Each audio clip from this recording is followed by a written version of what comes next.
Before I open the hearing for the Barnstable Conservation Commission, I would like to ask Angela to do a roll call for the quorum purpose. Abadili, Present. Foster, Present. Hearn, Present. Lee, Present. Tangney present, Sampu, Present. Administrator Darcy Carley, Present. Staff Member Kim Kavanaugh, Present. Staff Member Katie Pollock.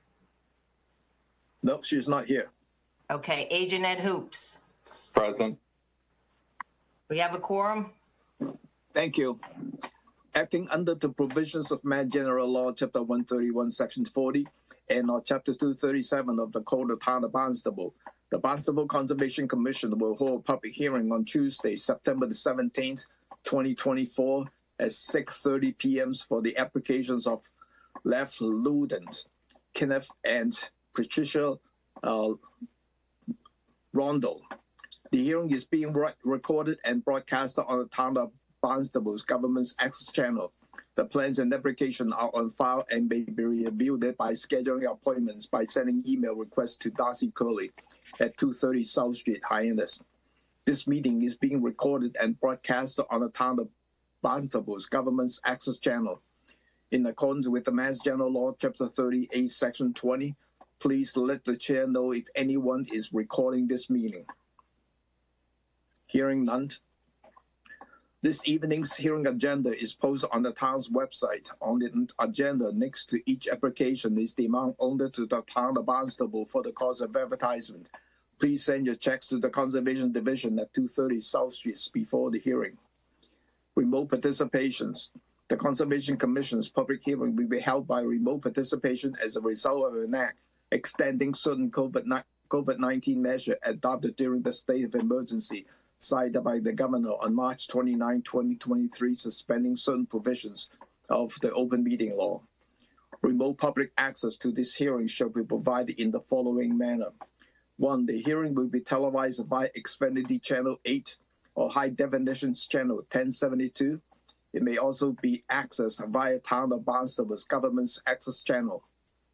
2. The real-time public comment can be addressed to the Conservation Commission utilizing the Zoom link 881-0154-7973 or use the toll-free phone number 888-475-4499 as shown on the agenda. 3rd, the public can also email their comments to darcy.curley@town.barnstable.ma.us at least 8 hours prior to the hearing. Tonight, we don't have any RDA, and we have 2 NOI. The first one is Lev Ludens, construction of a 54-foot seasonal pier with 6 by 18 seasonal L at 21 Scottsdale Road, Sandyview, as shown on the census map 229 parcel 064. Colleen? Good evening. Arlene Wilson, AM Wilson Associates here for the Levens. Let me see if I can share my screen. I always hold my breath. You should have enough practice. There. You'd think so, but some things come hard. I can barely operate my clothes washer, Tom. Technology is hard for me. So I understand that there was a little confusion over this project at the agenda meeting. We are only talking about the pier, which I've highlighted in yellow. This is a site where the commission recently approved a small addition, both to the house and the deck, and the set of stairs that runs down the bank. There's also a fair amount of mitigation that was provided for that project. Not this project, again, only for the pier. And the Luddens, like a great many of the people on the pond, have a pontoon boat that they would like to berth at their site. So we're talking about land under a great pond and the small freshwater bank to the pond. There really is no wetland edge at this location. The pier is proposed to be seasonal. It's semi-prefabricated, like many of the ones that you have seen lately. So it has aluminum frame and legs and the little feet that keep it stable on the bottom. In and out every season. We do not have any concerns with rare shellfish or other rare wetland-related animals at this site. So it should be reasonably straightforward. We have got a comment letter from Mass Marine Fisheries. Long Pond is part of the herring run that runs into Wequacket Lake. They have requested, because of the anadromous fish run, and they say there's both alewives and blueback herring here, as well as eels, which I thought was kind of interesting. So they've asked that there not be any work from the 1st of April until the end of June. The Conservation Commission usually requires that a pier not go into the water until the 1st of April and then be out in the fall. Because of the marine fisheries request, I would request that we be allowed to put this pier in the water sometime after the 15th of March and before the 1st of April. Otherwise, they're going to lose a third of the boating season every year. I think the only deviations from your freshwater policy are that the platform at the end is 12 square feet bigger than the 96 square feet you recommend, and the pier is not centered on the lot. We've chosen the location based on the historic pond access and the location of the stairs, so that we don't have to destroy any additional vegetation along the pond edge in the installation of this facility. And I'd be happy to answer questions. Thank you, Arlene. The checklist that Arlene was talking about was sent out last Friday through Darcy. That was something that was missing from the application itself. Question from the commissioner. Pete.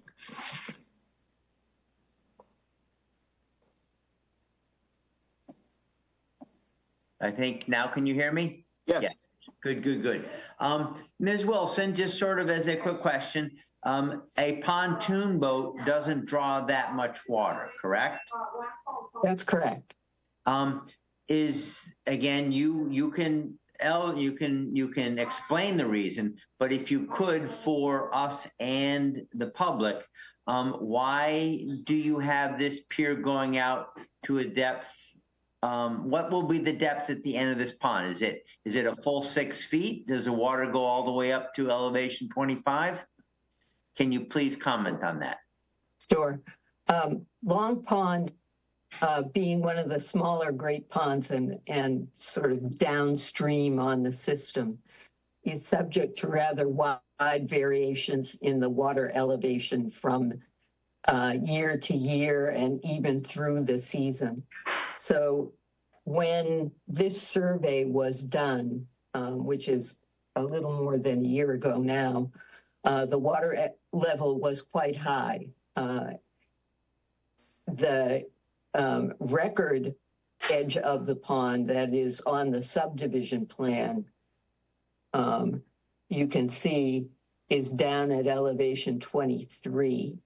My understanding from Mr. Ludden, because he called me earlier today, is that the pond elevation is down probably about 24 as of today, and going down quickly if we don't get the rain that I hope we're going to get the end of this week, because we really do need it. So the idea is to make the pier long enough so that in a low water year, there will still be sufficient depth of water underneath the boat and the motor to keep or to prevent any scour impacts. Okay, thank you. Thanks, Pete. Bill? I don't have a problem. I think your suggestion of having it go in March 15th or call it the last 2 weeks of March is not unreasonable. However, on a different matter, it says that sections of the structure, in your narrative, it says sections of the structure may be stored on the landwardmost 2 pier sections or in a suitable upland location in the off season.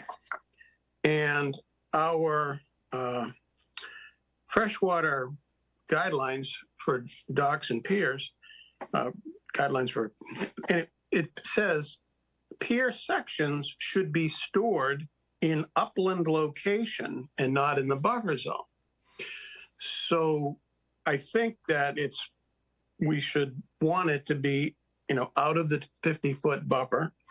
But then in your text, it suggests that the landward 2 pier sections are not being removed, which makes it sort of a semi-seasonal, not a fully seasonal. So I guess those are my concerns. I think it's become quite common for seasonal piers to leave the landwardmost section in and store the pieces on top of it. If the commission would prefer we not do that here, that's fine. We don't need to. We'll take the whole thing out off season. Any other question from the commissioner? Pete? Yes, Arlene, I think sort of Bill's recommendations could perhaps even save you and actually save the applicant here money. If you've got high water in the winter and you have any kind of ice with any kind of wind, you do run the potential for damage to the aluminum that's there. So I think Bill's suggestion of getting it up to the upland is both good for the environment and it conserves the structure even in the advent of ice. Thank you. Thank you, Pete. John? Yeah, just to comment to Bill and Peter, being fairly familiar with docks, I will say that it is not unusual to see the pieces stored on top of the dock. The guidelines, Bill, obviously were written so that they're not stored in the buffer zone because that's critical. Obviously, we all agree on that. But Yeah. But it's not an uncommon practice. If Arlene's willing to pull it all out, then great. But I am fully aware that it's not uncommon for some of the pieces to be stored on top of the landward pieces. It's a common practice. Thank you, John. Any more comments from the commissioner? None. Channel 18, any public comment on this? Seeing none. None. Let me try this. Could I have a motion to approve this project as submitted, subject to the removal of the seasonal piers to outside of the buffer area during the winter, and allow the piers to be installed between March 15 and April 1st. So moved. Second. Roll call. Abadili, Aye. Foster, Aye. Hearn, Aye. Lee, Aye. Sampu, Aye. Tangney, aye. That's unanimous. Thank you. Good luck. Thank you. The second NOI is Keith and Priscilla Rondo, proposed foundations and additions to existing single-family house, rebuilt retaining walls, adds drainage structure for driveways and roof runoff, construct stairs and walkways at 95 Hackensack Road, Sandyville, as shown on the Assessors Map 252, Parcel 015. Who is this? Danny? Yes, good evening. For the record, Danny Gonzalez, professional engineer with Down Cape Engineering, here on behalf of the Rondeaus and their project at 95 Huckins. I will attempt to share this screen and pull up the plan here. Uh-oh, lost it. No.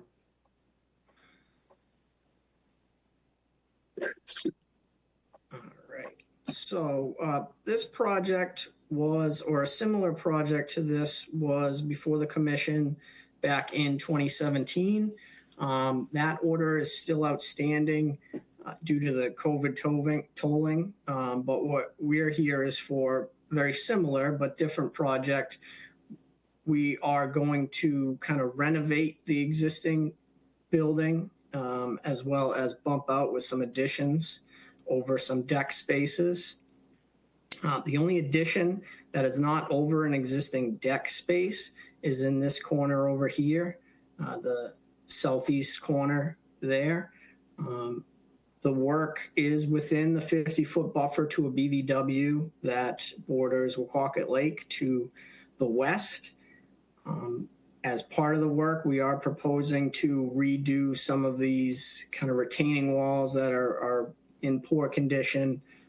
This wall here is going to get removed and actually pushed further away from the wetland, as well as some retaining walls over here that are going to get redone, as well as in here. We are showing some new deck steps down and a little walkway area here, and another little walkway off the deck on this side. As part of the work, we are proposing roof drainage and some pavement, catch basins, as well as that leads to subsurface drainage.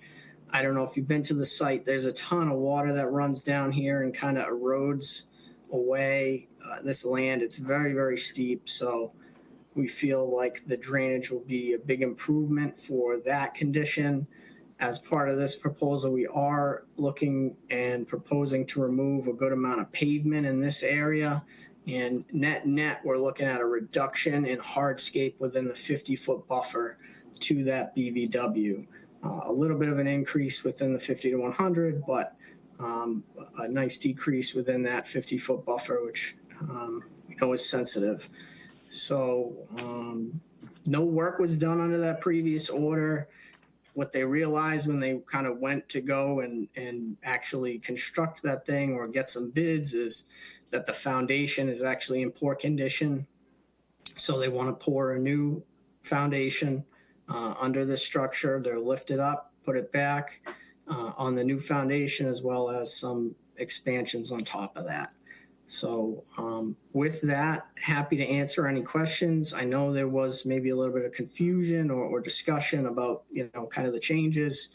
I did send a little sketch, which you may or may not have had a chance to review, but it's a nice color sketch here. Basically, existing conditions, what was previously approved, and then what is proposed now.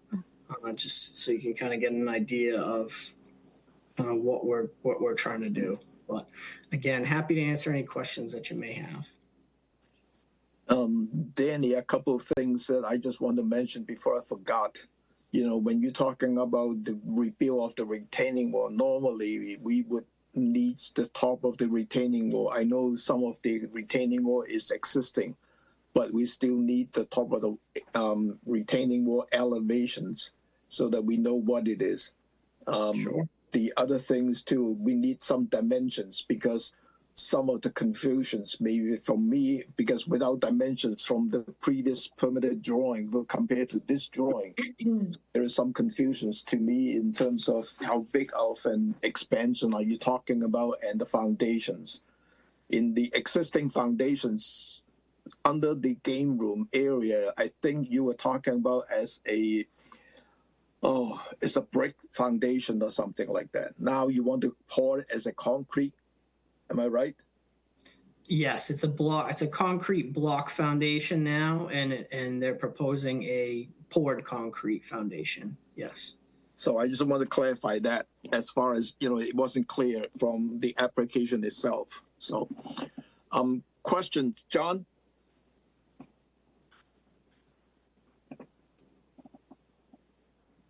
You're on mute. There you go. Okay. See, thank you. Tim, when I was out there today, first of all, I got to tell you, going up and down that driveway, because it's a quick heartbeat, I assume they're going to keep that turnaround at the bottom. Yes. I was confused. It looked like from what's existing to what is proposed on the handout we got, it is a fairly significant increase. But then you sent this afternoon. I want to understand, with the middle one you're looking at, that is an approved plan by the commission. Is that correct? Correct. That order is still outstanding. It expires in March. And only the light yellow on the proposed plan is being requested as an addition beyond the already approved plan. Is that correct? So the light yellow is deck. The darker yellow is full foundation. Okay, so from the previously approved plan to the requested plan, is there an increase in the building from 451 square feet to 1,136 square feet in the 0 to 50? There is an increase in the foundation, yes. So, excuse me, and this where clearly there's a lot of improvements needed. Oh, one more quick question. I assume you're not taking down any of the shrubs that are already existing on either side now of the beach. Is that correct? We're not touching. We're going to try to save as much of the vegetation as we can. We're not proposing, to take down any of it. Oh, okay. So none of it will be taken down without previous getting some approval. Yeah, again, we're rebuilding some walls and stuff like that. So they got to get construction machinery in here, but we're trying to maintain and preserve as much of that vegetation as Okay, we can. that your words just scare me. It seems to me that there's going to be some condition in there that you have to go back to Darcy or something if anything is going to be removed, because then we'd have to see it replanted. That'd be very fair, and I think. Okay. Yeah, because that vegetation is pretty important, because there is a lot of washout there. I mean, the driveway, you can see where the washout is, it's going down. I mean, so that property needs it. But one of the questions that bothers me as I went through this, and I throw it out for the other commissioners, because I am not sure where I come out, to be honest with you. But you say no mitigation is required because there's a decrease of hardscape within the 0 to 50. The problem I have is that there is a significant difference between the hardscape being removed and the significant amount of hardscape being added, which is the building. Now, I can't remember bringing up that issue in any other hearing that I could recall. Maybe we have, Tom, but I just throw it out for somebody's thoughts, whether the fact that the nature of the hardscape being added could be worse from an environmental point of view than the hardscape being removed. Is that an issue we should consider? That's a question I'm throwing out to the other commissioners, because I'm not sure myself. Yeah, if you don't mind, I'd speak to that a little bit. So there is some increase in hardscape. It's very minimal, and most of the increase of foundation is over existing deck. So it's a fair question. Is a foundation more detrimental than a deck? And immediately you'd probably say yes, because the decks provide, some water to get through and some light penetration.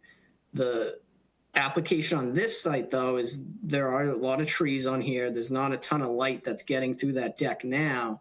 And we are providing drainage to capture all of that roof runoff as well as the driveway runoff. So, foundation versus deck, I guess it's a good question. I mean, it's just considered hardscape in the regulations, but that is something. I think your comments were helpful to me. Yeah. I don't know if any other commissioner, Tom, would love to comment it, but I would sure love to hear some thoughts. Well, let me say a word about that one, because to me there is a difference between a full foundation versus the stairway that you're converting right now. That's totally two different things. I don't take that as equal as far as hardscape goes. And the thing though is when you elevate the house and then you have to build the foundations, you need some more. Are you talking about crawl space 4-foot foundation wall or what? There's not going to be any crawl space. So right now there's kind of a slab where that it's almost like a garage door that faces the water. Yeah. So that's going to be at the same elevation, that slab elevation. So it's a slab rather than a foundation wall. We haven't had the structural drawings yet. I mean, there'll probably be a foundation, obviously, that goes below that slab, but it's going to be filled up to that slab elevation. There's no space underneath it. Yeah, but usually you would have a foundation, a footing, and stuff like that to hold up the building foundations. That's Yep. what I typically see with the Yep. footing. And it's not just a slab itself. So that means that you have to excavate along the bottom to trying to build the foundation, because that will be, cast in place, right? For the foundations. So, Luis. Yeah, listening to this, it seems to me that these three drawings are kind of misleading, because the darker yellow is labeled foundation. And what I gather from what you and Tom have agreed upon, that there are foundations and there are foundations. And it sounds as if the foundation that you have indicated in dark yellow would not be sufficient to hold up the structure that you want to put there. Am I correct on that? Well, that would be the exterior walls of that foundation. So that's kind of the footprint. What Tom was saying is below that is a footing, that helps support that foundation wall above it. Right. Well, let's see. I'm particularly sensitive to this because we're talking about work in the 50-foot buffer and well into the 50-foot buffer. So I want to make sure that what you are claiming is there already, and therefore translatable to what you want to put there in the future, are the same. Are they or are they not? Could you utilize the existing foundation as a support for what you want to build there? No. Without the expansion. Part of the issue when they were kind of going back and looking at this was the structural kind of condition of the existing foundation. And there are cracks under the main house, and then there's a concrete block foundation kind of under the deck. So both of those are not suitable to support any kind of new work, and probably would need repairs if they weren't doing any kind of well, the section that is cracked, that's one thing. It was put there, and I guess time has led to deterioration. But if you're talking about the concrete blocks, that's basically what was put there originally. Just to be clear, would those concrete blocks be sufficient to support the structure that you want to put there? No. Most likely not. No. Okay. All right. So I think that's important, because those concrete blocks are being called a foundation, at least being shown as a foundation in your drawings. And so, if we're supposed to be working off of those drawings and saying, oh, well, that's already in the 50-foot buffer, that's not much of a change. And we also talk about square footage, you draw a very different conclusion from that versus, it's it's just a minor change in materials and so forth and so on.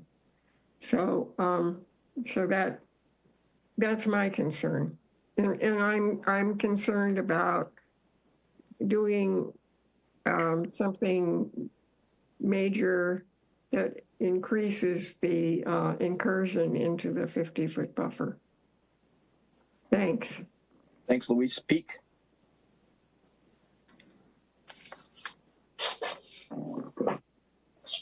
Pete. Okay, I'm good now? Yeah. Got it. I'll get this sooner or later. 1 year before we actually all see each other in live, I might be good on this. Anyways, I'm going to agree with some of my fellow commissioners that, and again, I'm not making a decision whether this is a project I could support or not, but certainly, I, as well as some of my fellow commissioners, do not think that a deck is equivalent to a lived-in foundational space. Another concern that I have, pouring of a foundation on a steep bank so close to a resource, the lake, does bring me concern.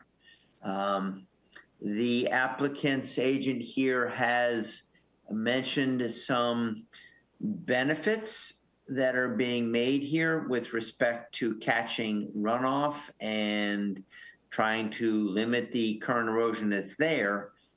But I don't know where I'm going to fall on this. I think that the comments that Louise made, that yes, cinder block foundation is not the same. Of course, it can't hold the same amount of weight either.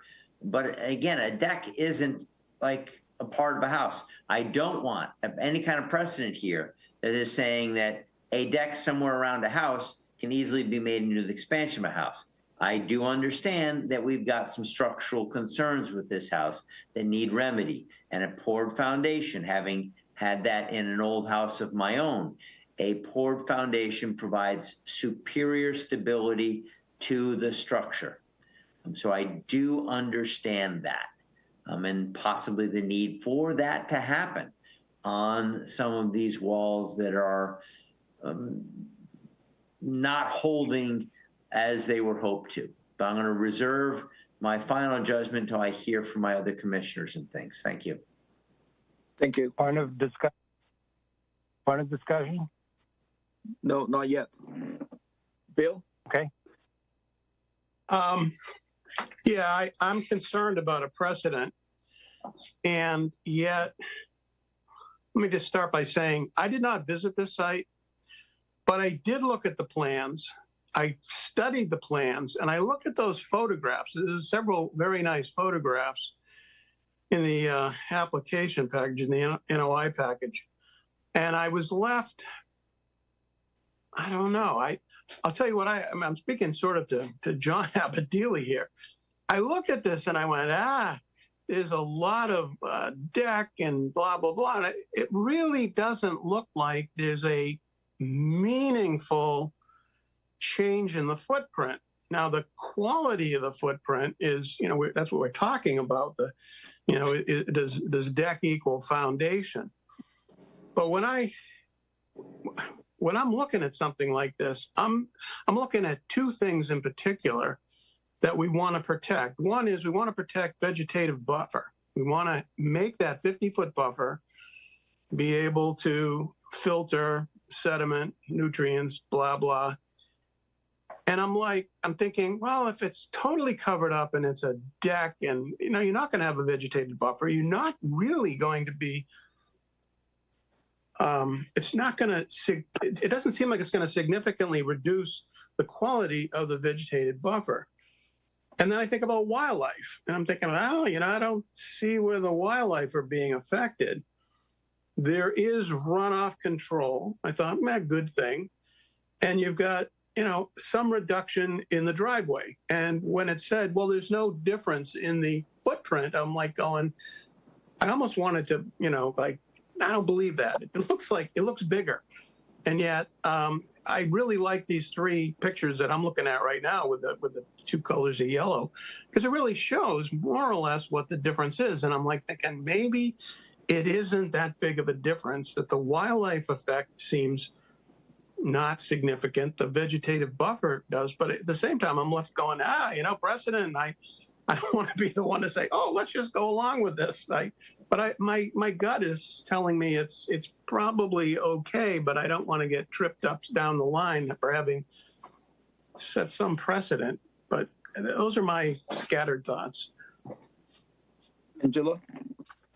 Yeah, I did visit the site, and there's a lot of erosion problems there. They're not even maintaining the integrity of the resource as is. So I do definitely need to do something with it. However, I feel, and I'm not going to be able to prove this, so I'm already going to throw it right out there that I'm going to say nay, that this is increasing a footprint in the 50 that I just feel we can't do. This is just, to me, unacceptable to change the foundation of that house that much in the direction of the water in the 50-foot buffer. So that's how I feel about it.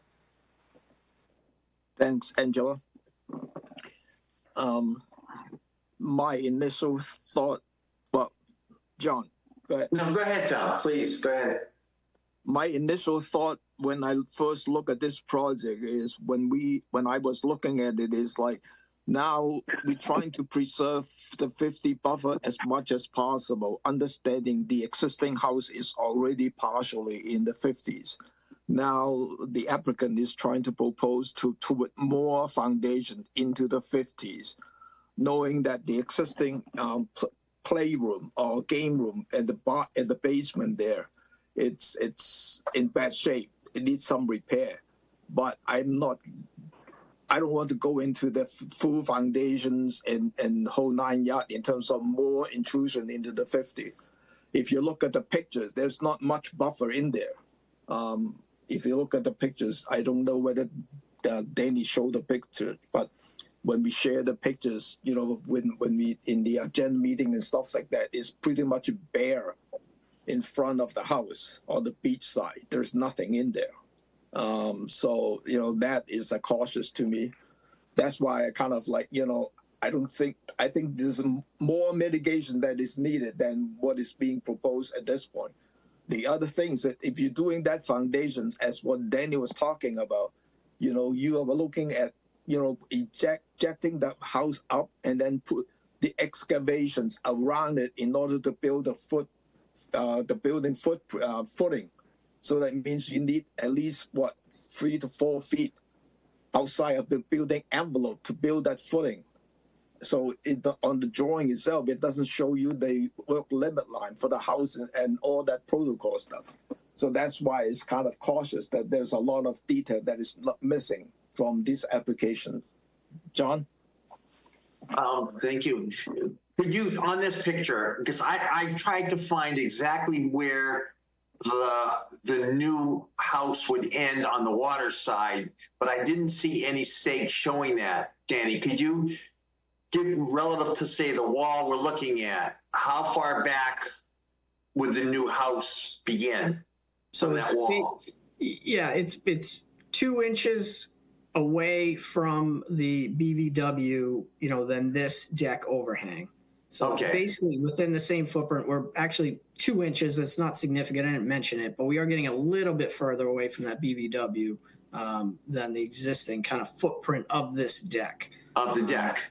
But there's nothing under the deck. But and Bill, if you walk the site, you would see there is, as Tom said, there is virtually nothing there. Some vegetation on either side of the beach, which I absolutely insist be kept. But the question is there more that can be done?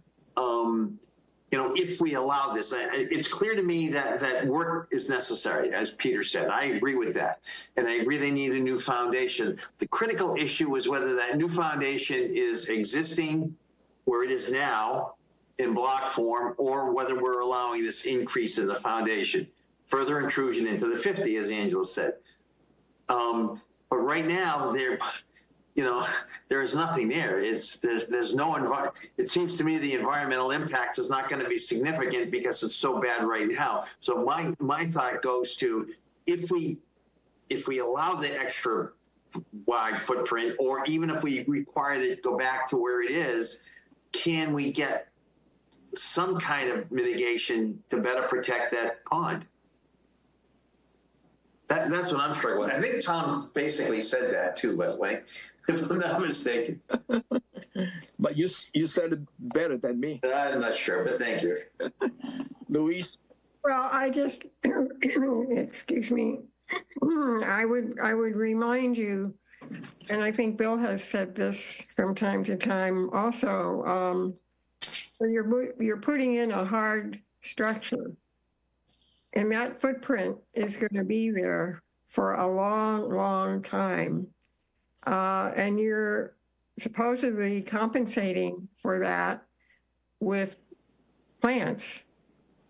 And I hope those plants will be there a long time, but there is no guarantee. So I think we ought to really keep that in mind. You put in a new foundation and it's there. And we're going to live with it. And But Louise, there are no plants there other than on the sides. Buffer. What? There are no plants. As looking at the pictures, you can see there are no plants. But if we put in plants and say, okay, we've got mitigation, we feel really good about that. Oh, I see. Looking into the future, 50 years from now or whatever, for sure, that structure that we would allow is going to be there. And, well, not for sure, but pretty for sure. And those plants may or may not. So I have always felt that we should make a decision about how do we feel about this going into the 50-foot buffer first. Yeah. And if we feel okay about it, then, okay, what's the story on the mitigation? But the mitigation comes later. It's how do we feel about preserving the 50-foot buffer? Excuse me, Tom. Thanks, Louise. Doc, you want to say something? Yeah, thank you. I was hoping that, I definitely agree that enclosing over where the staircases are is additional hardscape and it's getting closer to the pond. And maybe Danny can throw up the actual plan that was approved under the prior order where they had it filled with mitigation. And it would just solve the whole problem if you looked at that mitigation that was approved. I remember this hearing because originally they wanted to have a paver area off that deck, and everybody spent a long time talking about, no, we're not comfortable with having pavers where that mulch area is. Let's reduce the amount of pavers and actually put a planting strip there. And then the whole sides on either side had mitigation plantings. Can you bring up the previous permitting plan? Yeah. I don't have that, unfortunately. All right, let me find it and I'll bring it up. Yeah, I mean, it is that middle there, but What happened to that mitigation? So that plan and that proposal included about 400 and something square feet increase in hardscape. So that's where that mitigation came from, using your ratios, but that's how we came to the mitigation number. This proposal here is a net reduction of hardscape within the 50-foot buffer. So that's why we're not showing any mitigation in the form of plantings.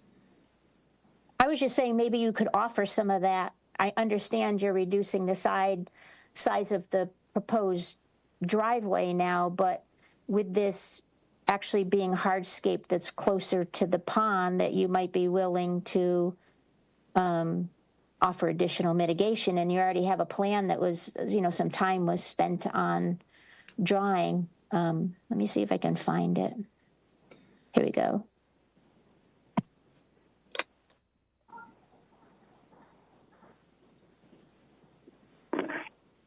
Ken, let me finish with the commissioner, and then I'll get back to you, Ken.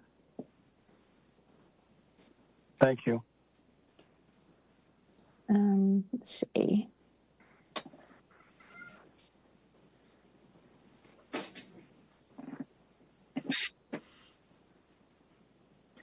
The previous permitting plan has a lot of the mitigations that is not done yet on the site.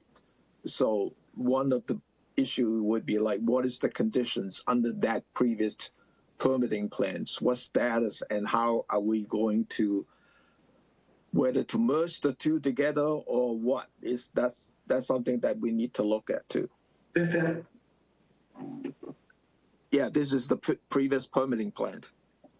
So I remember, I don't know if you can see my cursor move, but the original one was to request pavers filling up this whole area. And we spent a long time saying, no, just put the pavers here and put plantings here. And then look at this. This was all offered as being plantings, and those would be excellent areas to do some additional mitigation. But I'm just throwing it out there. I sent that to the commission with the email, just things that I would recommend. Yep. Thanks, Darcy. Bill? Yeah, I am really regretting I did not visit this site. I could make an excuse, but I'm not going to. The photograph that we just saw, a couple minutes ago, where you look straight at the house and you have, you can see the overhang. That picture is not in the package. And I went, oh my God, that really is a significant increase in the footprint in the 50. I mean, you've got a de facto on the right side, as you're looking at it on the right side, you do have some grass that's growing up along by those stairs. And I'm thinking that I'm starting to lean a lot more towards where Angela and company are, that maybe we just simply can't allow that kind of increase in footprint. I was kind of surprised at that particular shot really said it all. I wish I was there. So I will say on that previously approved plan, you did have an approved foundation in that area you were just talking about on that right side under that deck. I believe that was going to be foundation there, expansion.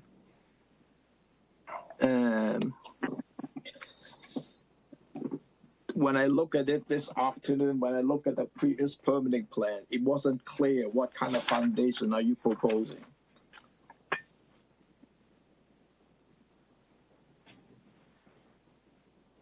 I guess my question would be, I understand the foundation concerns, definitely. But where do you draw the line in hardscape, I guess, is kind of my question.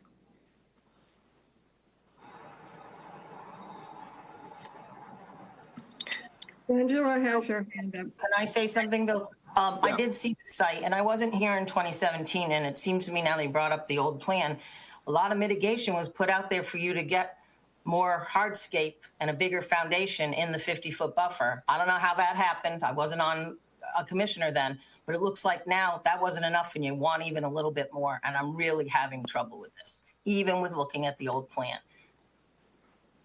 Thanks, Angela. Pete? Okay, so they didn't have to do the mitigation because they didn't go through with the plan. So we have a new plan in front of us, and we're being asked to make an equivalence of a deck with a foundational house. That isn't something that many of us are willing to accept one for one. I'm trying to think, how can this project go forward and be a betterment for the environment? Someone had mentioned some kind of meshing of these two. Certainly having more vegetation, a functioning buffer, and vegetation on either side definitely improves the condition than what is there now. If the applicant and their agent is interested or will bring forth some of that mitigation and the removal of the hardscape, again, I'm thinking that a driveway further away from the buffer is not necessarily equivalent to a house Hallelujah. closer to the buffer. Well done, Pete.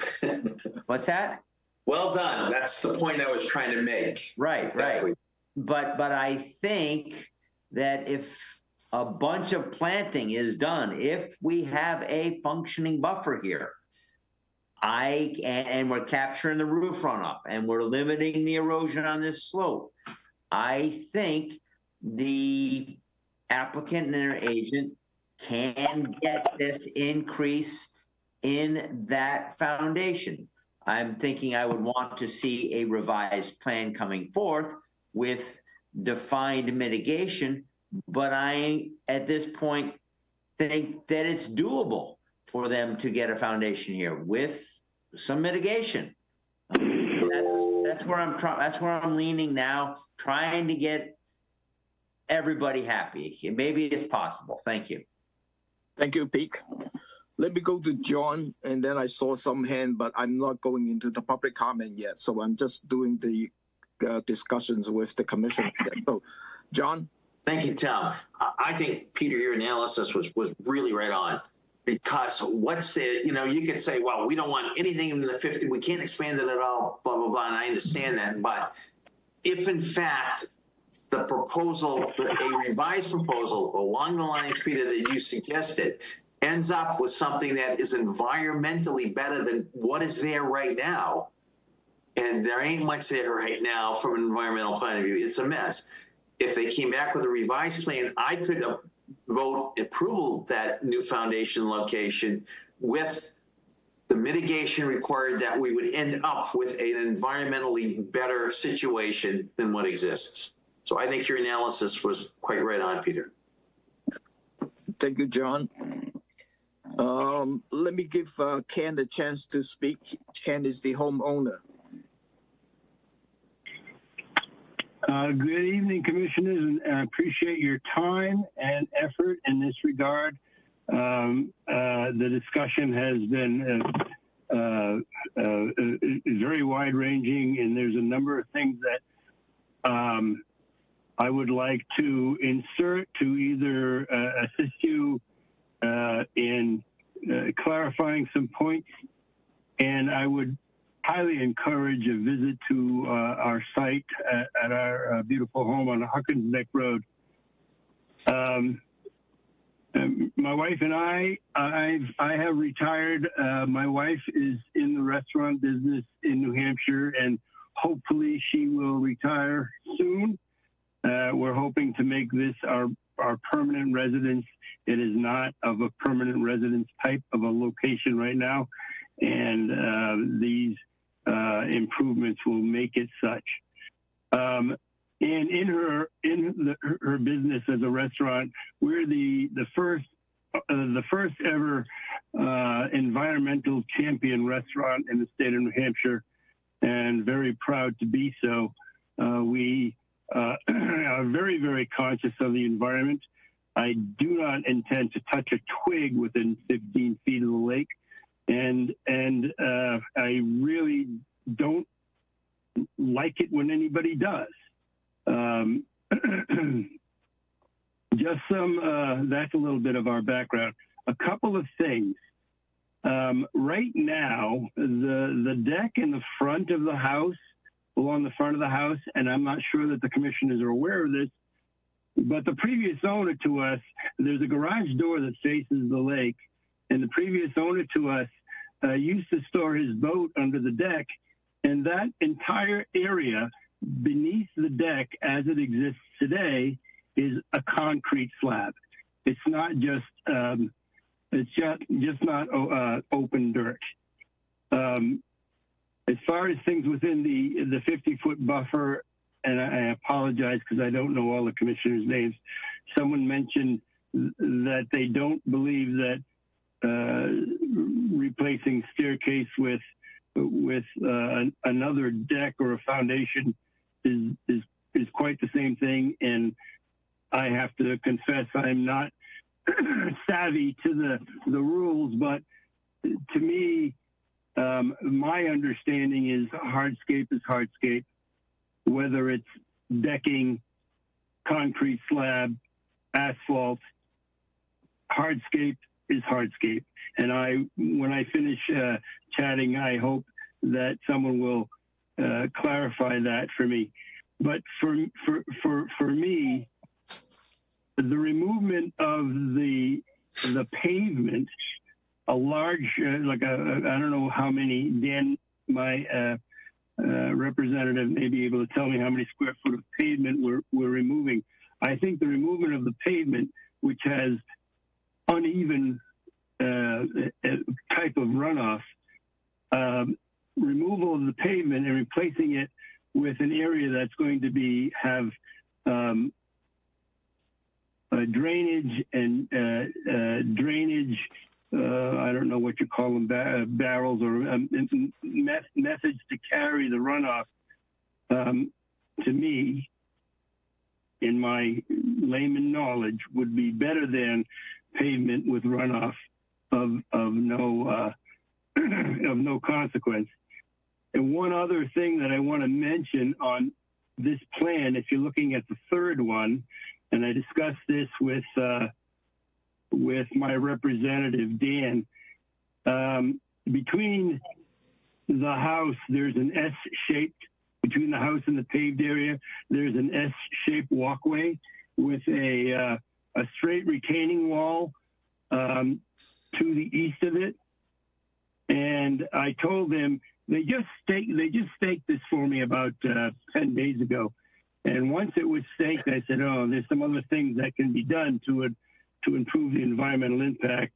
And one of those is that retaining wall to the right of the S-shaped walk should be changed to be S-shaped itself, because in that little area, there's a stand of 5 very mature beech trees that would have to be removed to put that retaining wall in, and I don't want to lose those trees.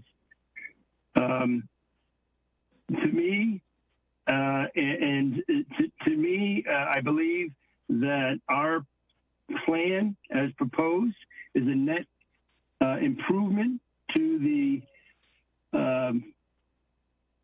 hardscape that is within the 60 or 50-foot buffer.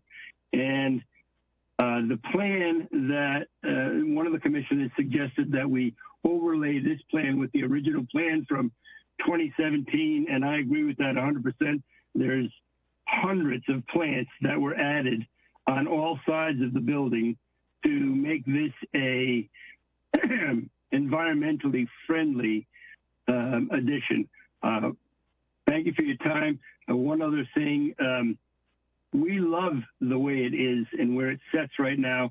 We're encouraged, and we love the privacy that the foliage and the beautiful beech trees on our property provide. We have no intention of doing anything similar to what has been done near to our house, where properties have been clear cut right on the lake. I don't really think we'll be doing anything like that. Thank you, and I appreciate your time. Thank you, Kent. Channel 18, any public comment on this? We do have some neighborhood interest. I have Ashley and Ryan Franklin. Did you want to provide a comment or ask a question? You'd unmute. Yes. Yes, good evening. It's just Ryan and Ashley Franklin. We're at 100 Huckins Neck Road, which is directly behind Ken's home. And we just received that packet today. I just had, I don't know if structural questions would be the form for here. I'm just concerned about how far to the left and how far vertically Ken will be raising the size of his home. Ryan, on the plan, they were adding another story. No, we are not adding. Danny, can you answer? I don't think you're adding any story. You're replacing the foundations height. Yeah, that's right. Right. Yeah, it's not another story. The foundation is just being replaced. it may change slightly, but we're not going up 10 feet. You know, it may go up a foot or whatever just to match the elevations, but it's not going to be a significant change in height from what is currently there. Okay, that was mainly my main concerns. Other ones were addressed during the meeting. So thank you. Thank you. Channel 18, any other public comment on this? See, Lisa D, did you have anything? Lisa? You can unmute. Or, sorry, I didn't catch your name, Plymouth Public Library Foundation. Also no butter, I believe. No, thank you. All set. Thank you. Thank you. Danny, you hear the comment, looking at the previous permitting plan and looking at this plan, I think we are looking for a revised plan, combining all the comment that we have. Plus the fact that we're also waiting for the NHTSP letter too.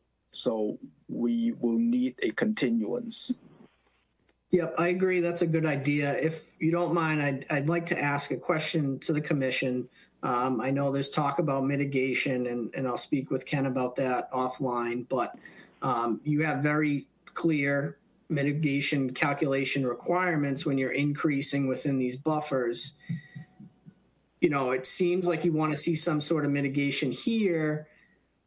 I guess I'm just kind of wondering what kind of calculation you'd be looking for, where here we're technically decreasing the hardscape, in the 50-foot buffer. Is that a 1-to-1? Is that a 2-to-1? I guess I'm just kind of looking for a temperature. We want to bring something in here potentially that is going to satisfy everyone, and I want to make sure that we try to do that. So let me speak out first on this one. What I would my starting point is that you have to take a look at the previous 2017 plan, what was being proposed and what was the mitigation calculation there. And start from there. If you say that you have some reduction in terms of the hardscape from that plan to your existing plan, that way you can go through the mitigation calculation, to satisfy, at least to me, because whatever you propose right now, that's not the starting point. You follow me? I guess, yeah, it's just we don't have, typically you increase 100 square feet in the 50-foot buffer, you do 400 square feet of mitigation. That's the calculation. But I don't have a number, I guess, of increase to kind of. Inside the 50 is a 4-to-1. And yes. Outside between 50 and 100 is 3-to-1. Right. But we're decreasing hardscape here. I think Peter had his hand up. But what I'm saying, though, you started from 2017 mitigation calculations, right? Because you previously proposed something there that you're not building and whatnot. So, to make it a equal to equal, apple to apple, I have to see what is being proposed and what is being, mitigates right now. Because looking at this one, there is a difference. To me, there's a difference. It's not quite the same. But that's my starting point. So, Pete. Okay, so I completely understand Dan's confusion here. And what I also heard from Mr. Rondeau was an embrace of environmental quality and a better environment. So, Dan, I think that it's not so much a per square foot mitigation that you should come to us with, because you're right. Technically, there's less hardscape because you're taking out some asphalt. But what I'm hearing from Mr. Rondeau is he values the environment. What we have there right now and what Mr. Rondeau wants to live in as a year-round residence is not very good for the environment. So I think some of the plantings that you had associated with the mitigation, Mr. Rondeau and his wife would actually appreciate the greening of that plot, making it, more private, bringing in possibly pollinators. I think it could be a win-win here without having to think about an actual square footage. Thank you for listening. Amen. Amen. Thank you, Pete and Ken. John? Yeah. God, I hate to say this in the public, but Peter's wisdom tonight was impressive, Sampu. I learned something, sir, by your presentation there, that some shrubbery or bushes or trees within the existing zone are being removed. I did not understand that, Dan. Was that correct? No, You said no where the work. stairs are, it's going to require removal of trees. Is that correct? No. Okay. So what we're saying is whatever shrubs and growth are there are staying there. Do we agree on that? Yeah, we're not proposing to take away any vegetation on the site with this work. And if any vegetation was destroyed, it would have to be replaced, correct? We Yeah. agree on that. Yes. Okay. Then go on to your question. I think it's a very valid question, which is, okay, your specific regulations say 4-to-1. Also, those regs say everything is site specific, and that's why we're struggling with this one. I couldn't sit here tonight and say, well, 2-to-1 is okay, or 3-to-1 is okay, or 1-to-1 is okay. I would have trouble with that. I think exactly what Peter said. I think you need to come back, at least to me, and say, listen, we've heard you from an environmental point of view. You know, we can accept the fact that, yes, we are removing some asphalt, therefore we should get some credit for that, clearly. But we also recognize the current condition, and we need to improve that by adding mitigation. And I think you need to come back to me, at least, and I suspect to Peter, and say, environmentally, guys, I'm giving you a win-win. That's the best I could answer your very relevant question. Bill, that makes perfect sense. I appreciate those comments. Bill? Yeah, I would like to endorse Peter's comment as well. But I'd also like to throw in that in your mitigation calculations, the existing hardscape, it is 846 square feet for deck. And I'm thinking that deck is referring to that deck, which is not deck as in 2 feet off the ground, but 10 feet off the ground or 12 feet off the ground. And there's I think our guidelines, our regulations, basically, it says, well, it's hardscape. Is that hardscape? Is a deck which is overhanging 12 feet, is that the same? Does that have the same impact as a foundation, a house? And I think not. And so really, it's the deck, which is currently 846, and you're bringing it down to 105? That's like a 700-foot difference. And that's the part that I struggle with, is that, you're saying there's no impact, and yet really a second-story deck is almost not hardscape. I mean, I don't know how to explain it, but. So some of that is over a foundation, It's hard to call the deck over the kind of storage area of building it. I mean, I guess if you count that deck as a roof, maybe, but maybe that's, it's kind of hard. I mean, I could break this mitigation out into 10 separate categories and make it real confusing, but we try to make it, as readable and understandable as possible. No, I understand. But then the thing, though, is kind of like, it looks different, maybe in my mind. But what do I know? I'm just a stupid engineer. So how much time do you need for the continuance? Well, we haven't heard back from NHASP. NHTSP. Yeah. I guess you'd probably want revised plans a week before the hearing, or Yeah. so next week would be, if we were to continue this for 2 weeks, we'd get you new plans for next week. That's what you'd be looking for. Our next hearing date is October the 1st. Is that enough time for you?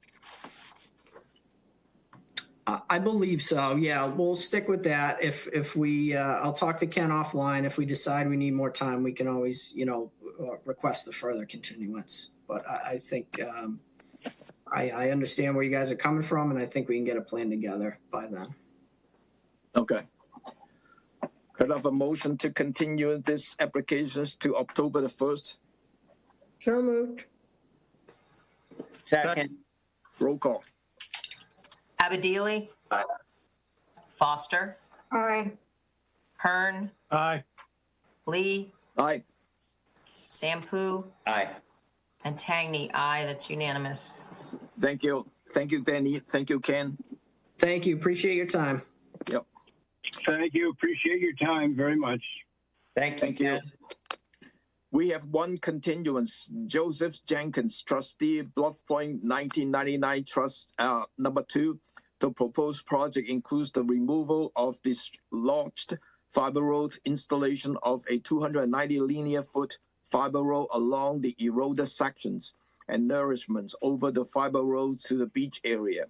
Relocations of an existing deck and utilities adjacent to the access steps, removal and replacement of the access steps, and all associated clearing, grading, and landscaping required for the proposed work at 128 Bluff Point Drive, Conduit, as shown on Assessors Map 034, Parcel 069.